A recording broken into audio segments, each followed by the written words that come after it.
और मुक्ताव ले ले बंगिया बदमाश बना ये ऊपर लिखे थे बंगिया बदमाश बलिया बदमाश मतलब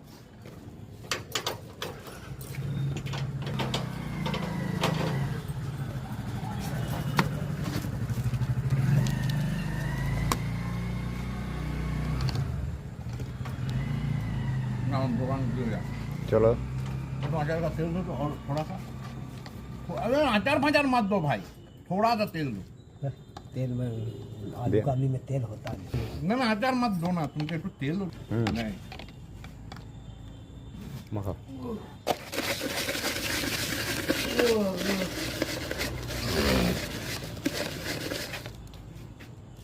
हाँ मिर्चा लगेगा हल्का हल्का हल्का सा एने রেখে দিব না এনে রেখে দিলে শনিবার করে দিতে